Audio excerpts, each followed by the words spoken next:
Hello friends, मैं Himanshu singer और मैं आपके साथ एक बार फिर से जुड़ चुकी हूँ एक और नई वीडियो लेकर। और ये वीडियो BA 6 सेमेस्टर इकोनॉमी की सेकंड बुक जिसका नाम है कृषि अर्थव्यवस्था एग्रीकल्चर इकोनॉमी, और आज हम इसकी थर्ड यूनिट करने जा रहे हैं। फर्स्ट सेकंड हमने ऑलरेडी करा दी है, आज हम इसकी थर्ड यूनिट करेंगे।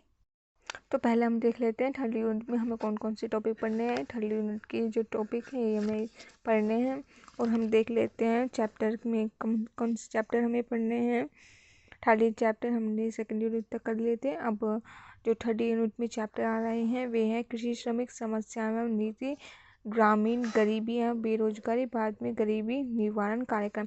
ये दो चैप्टर हैं जो थर्ड यूनिट में आ रहे हैं। आज हमें दो चैप्टर करने हैं, तो चलिए आगे बढ़ते हैं।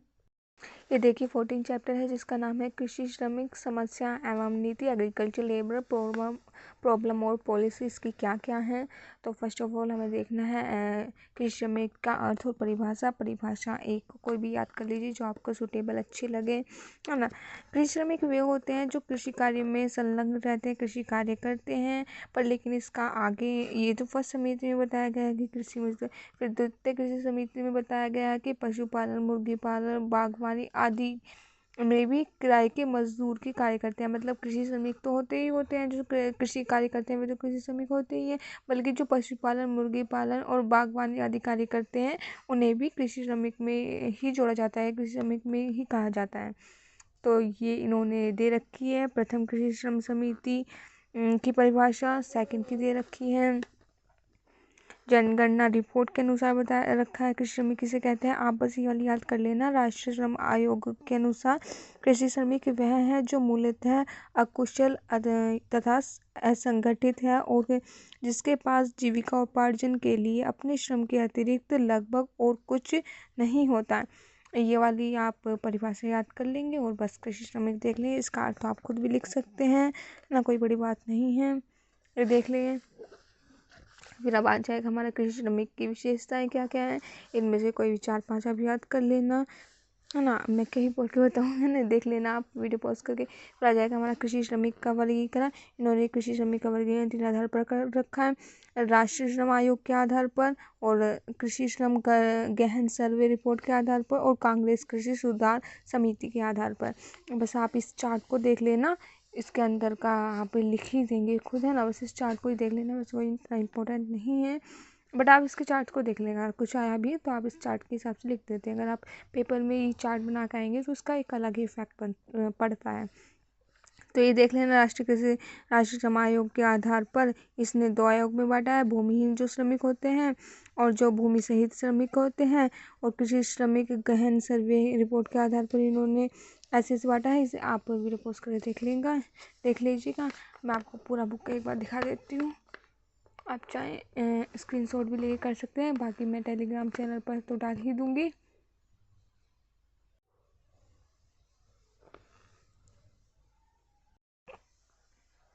है ना।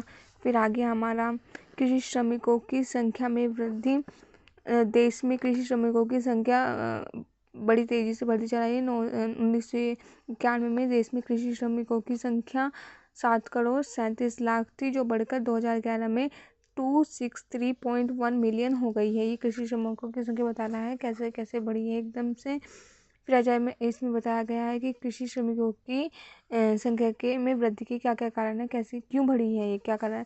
फर्स्ट है हमारा जनसंख्या में वृद्धि, कुटीर उद्योग के दस्तावेज का पालन, है ना। इनका बस आप हेडिंग देख लेना, तो आप खुद लिख देंगे जैसे गरीबी की राजस्थान आर्थिक जोते, बस हेडिंग देख लेना। फिर आ जाएगा हमारा कृषि श्रमिक की मजदूरी।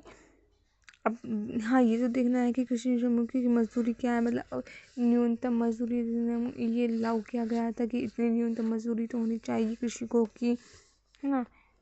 ये दे रखा है। बाद में मजदूरी देने की क्या क्या भी दे, नकद के रूप में भी दे सकते हैं, वस्तुओं के रूप में भी, मिश्रित में भी। मतलब इसमें कुछ वस्तुओं के रूप में दे सकते हैं और पैसों के रूप में भी, और बटाई के आधार पर। वैसे थोड़ा सा देख लेना, इसमें कुछ इतना कोई खास नहीं है। मजदूरी देने की प्रणाली, समय अनुसार मजदूरी प्रणाली, कार्य अनुसार मजदूरी प्रणाली 2 आधार पर है। समय अनुसार वो होती है जिसमें मजदूरी कार्य घंटा अथवा कार्य दिवस के अनुसार दी जाती है, और कार्य अनुसार मजदूरी प्रणाली, इस प्रणाली में मजदूरी का मूल्यांकन तथा भुगतान कार्य के अनुसार होता है। कुशल श्रमिक जैसे बड़े लोहार विशेष रूप से कार्य जैसे रंगाई कटाई आदि का भुगतान कार्य के अनुसार होता है। इसमें कार्य के अनुसार होता है, इसमें समय के अनुसार, मतलब कितने समय का कार्य कर रहा है उसके अनुसार, और इसमें उसका कार्य को देखकर वो कैसे कार्य कर रहा है। आपको एक बार दिखा देती हूँ इसमें पूरा का। अच्छा, स्क्रीनशॉट ले लीजिएगा, वैसे तो मैं टेलीग्राम पर डाल दूँगी। और फिर आया हमारा कृषि श्रमिक मजदूरी के कम होने के कारण, इसे चाहे तो आप एक बार देख सकते हैं, चाहे छोड़ भी सकते हैं, कोई इतना जरूरी नहीं है। फिर आ जाएगा हमारा भारत में कृषि श्रमिकों की न्यूनतम मजदूरी का निर्धारण। इसे बस आप थोड़ा सा पढ़ लेना, और इसमें कोई खास नहीं है। कृषि श्रमिक की न्यूनतम मजदूरी नियत करने का कार्य सरकार की कार्यनीति का एक भाग है। भारत सरकार ने श्रमिकों के लिए न्यूनतम मजदूरी नियम करने के लिए न्यूनतम मजदूरी ने 1948 में पारित किया था। इसका उद्देश्य श्रमिकों की आय में वृद्धि करना और उनके जीवन स्तर को अच्छा जीवन स्तर उन्हें प्रदान करना था। यही हो जाएगा। फिर आ जाएगा हमारा कृषि मजदूरी निर्धारण को प्रभावित करने वाले तत्व क्या है जो कृषि मजदूरी को प्रभावित करते हैं। कार्य की प्रकृति, वो कैसे कार्य कर रहा है, कार्य की प्रकृति निर्धारित करते हैं। मांग व पूर्ति, स्त्री बच्चों की कार्य, रोजगार का स्वभाव। कुछ खास नहीं है, आप पढ़ के भी नहीं समझ में जाएगा, मुझे कुछ समझाने की जरूरत है नहीं। आसान है बहुत, ये पेपर आसान है, आप कर लेंगे, बस एक बार आप पढ़ेंगे, 2-3 बार पढ़ेंगे और जाएगा, कोई वो बड़ी बात नहीं है। फिर आ जाएगा मैंने न्यूनतम मजदूरी निर्धारित करने की क्या कठिनाई है, इस छोड़ दीजिए, इसकी कोई खास नहीं है। फिर आ जाएगा कृषि श्रमिकों की कार्यकुशलता, इसे बस आप एक बार पढ़ लेना, इम्पोर्टेंट नहीं है ये। तो इस चैप्टर में मोस्ट इम्पोर्टेंट होगा वो मैं आपको बता दूंगी। एक बार मैं आपको पीछे दिखाई दूँ।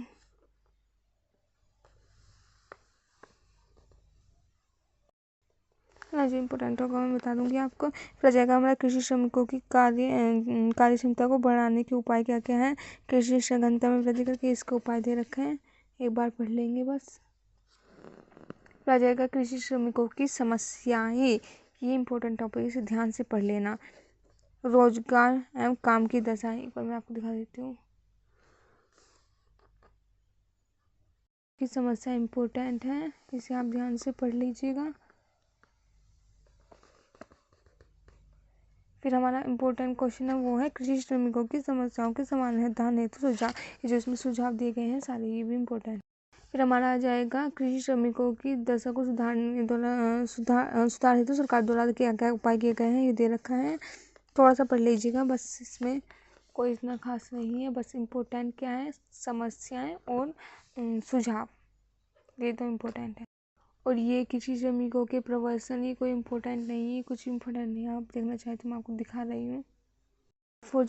और जो इम्पोर्टेंट है वो है इसमें श्रमिक नीति, क्या क्या श्रमिक नीति है ये देख लेना ढंग से। बंद हुआ, मजदूर प्रथा का बंद कर दिया गया है, न्यूनतम मजदूरी अधिनियम ला दिया गया है, भूमि श्रमिकों के लिए भूमि की व्यवस्था कर दी गई है, भूमि कृषि श्रमिकों के लिए आवास व्यवस्था कर दी गई है, ग्रामीण कार्य योजना, कृषि सहकारिता संगठन, कुटीर व लघु उद्योग, ये सारे मत कर लीजिएगा, कोई भी 5 याद कर लीजिएगा ध्यान से देख के, मतलब पॉइंट देख लीजिएगा तो आप लिख ही सकते हैं अंदर। अच्छा, मैं आपको ये भी दिखा देती हूँ मल्टीपल चॉइस क्वेश्चन भी जिसने कहा था, उसके लिए नाम में आते हैं तो देख लीजिएगा। फिर आ जाएगा हमारा 15 चैप्टर ग्रामीण गरीबी व बेरोजगारी, भारत में गरीबी निवारण कार्यक्रम, ये जो है देख रखा है, प्रस्तावना दे रखी है, बस थोड़ा सा पढ़ लिखिए। गरीबी का अर्थ व गरीबी की अवधारणा क्या क्या है, थोड़ा सा देख लेना, बस ये हमने पहले भी कर रखा है गरीबी का, नहीं लगता फिर दोबारा करने की आपको ज़रूरत है, फिर भी आप देख लीजिएगा एक बार थोड़ा सा। आर्थिक विकास में बाधा की समस्या, बस थोड़ा सा ही देख लेना, इसका ओवरव्यू ऊपर से, इतना कोई खास नहीं है, और बाकी आप लिख भी सकते हैं, इसका कोई बड़ी बात नहीं है ये। हाँ, बस ये आपको जानना है गरीबी की सापेक्ष गरीबी, निरपेक्ष गरीबी, गरीबी का क्या अर्थ है, मुझे पिछली बार पढ़ भी रखा है, पिछली बार ही तो पढ़ा था, निर्धनता का दुष्चक्र, ये सारा पढ़ रखा है ना, तो मुझे नहीं लगता ये दोबारा करने की जरूरत है, पढ़ रखा है, मैं आपको फिर भी दिखा रही हूँ, ये सारा आपने पहले ही पढ़ चुका है। फिर आ जाएगा हमारा निर्धनता के दुष्प्रभाव क्या है, बाद में निर्धनता आने के, ये पढ़ रखा है आपने, कोई खास नहीं है इसमें कुछ भी, पर है काफ़ी बड़ा चैप्टर ये, जैसे ब्लर सा हो गया ये ना, काफ़ी बड़ा चैप्टर है ये, आपने पढ़ रखा है, दोबारा मैं तो आपको दिखा रही हूँ क्या क्या इसमें दे रखा है, काफ़ी बड़ा चैप्टर है ये।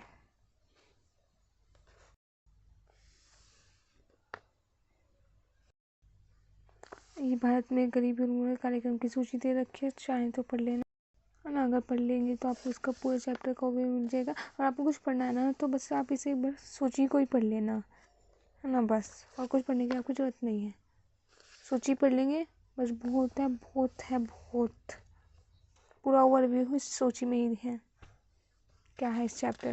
ये रहे आपके मल्टीपल चॉइस क्वेश्चन। तो चलिए अब हम इस वीडियो को यहीं पर ख़त्म करते हैं, मिलते हैं अगली वीडियो में, तब तक के लिए बाय बाय।